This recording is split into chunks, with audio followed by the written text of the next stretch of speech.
Good day, my name is Carmen Tobias, first year college from G3 AV Psychology. So in this video, I am going to report or discuss my project proposal. So let's start. The title of my project proposal is Go Grow Green, a tree planting project. The duration of my project, so it will start on June 4, 2022 to July 9, 2022. And I will do this every Saturday. So I have 6 weeks to do my project. Then the proponents of my project are the students of Mindoro State University from 1G3 AV Psychology. My budgetary requirements is 2,000 pesos and I have no cooperating agency. Project summary. Decreasing the numbers of trees is the main issue in our environment. Go Grow Green will become beneficial to the community environment. Planting additional trees will be the main activity of this project. It will be helpful for community. It will be lessen the pollution due to the less numbers of trees, involve students to community activity, and avoid sudden flood occurrences. The project will start and end according to the given time frame. The enough budget will use to this project properly. Then the step-by-step process will be followed. This is my project background. Many researchers are proven that decreasing the numbers of trees brought a lot of disadvantages in our environment, such flood and air pollution. Planting trees will lead to a lot of advantages. It can make our environment more alive and safety.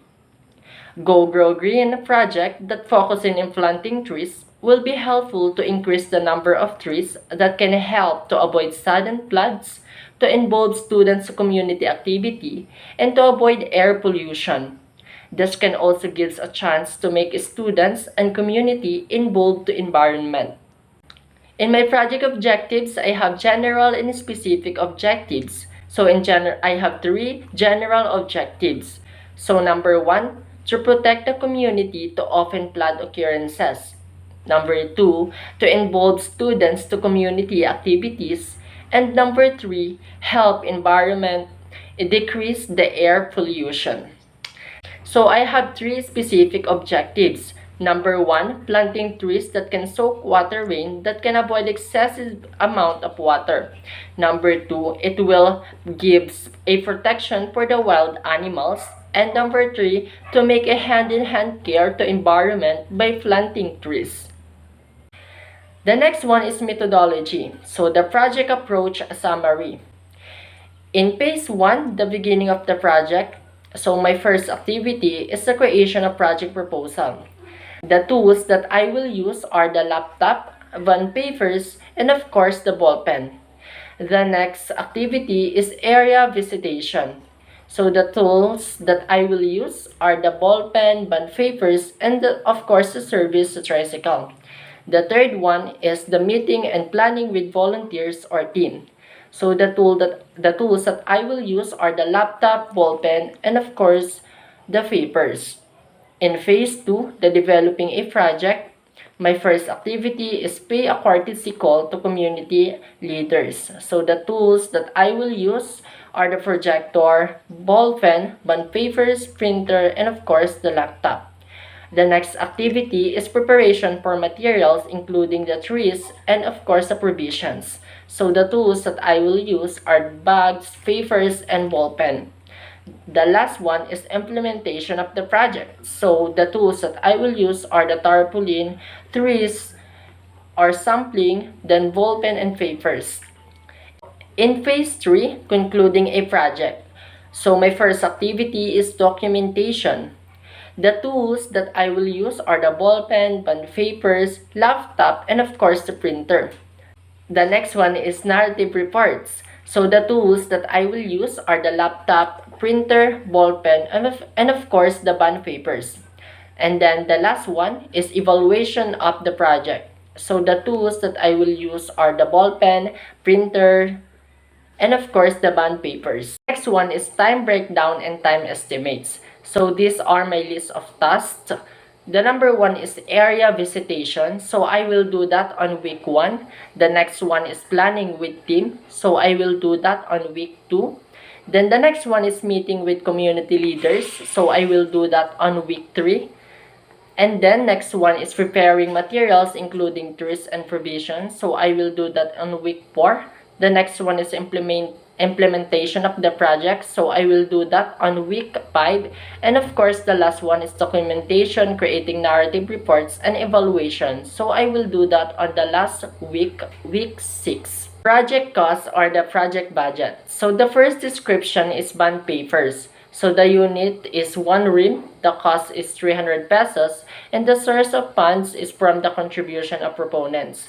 The next one is ink for printer. So the unit is the 2 bottles. So the cost is 200 pesos, and the source of funds is from the contribution of proponents. So the next one is expenses for service for the area visitation. So of course the units is I will go there in the place twice. So the cost is 300 pesos. And of course the source of funds is from the solicit from barangay officials. So the next one is the trees. The unit is 150 pieces. So the cost is 1,000 pesos. And the source of funds is from contribution and solicit from government officials. And the last one is the tarpaulin. So of course the unit is 1 and the cost is 50 pesos. So the source of fund is from contribution of the team. To conclude this project, so this project named Go Grow Green is a tree planting project. This project was done to help community that has environmental issues caused by limited numbers of trees. With the help of team or the proponents of this project, it will be successful. The time frame of this project is expected to follow.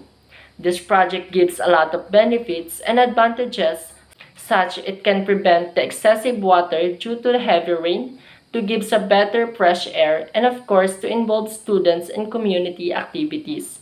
Moreover, it can also give protection for wild animals and habitat at the same time. This project has a methodology that's showing how this project created and what tools are used in this project. The list of activities was also included, which is scheduled on the right dates. In project cost, the description with cost and source of funds was shown. Go Grow Green project is a tree planting project will totally be helpful because I believe caring our environment is caring our lives. That's all my project proposal. Thank you very much. Again, my name is Carmack C. Tobias, and I am first year college from G3 AV Psychology. Again, thank you.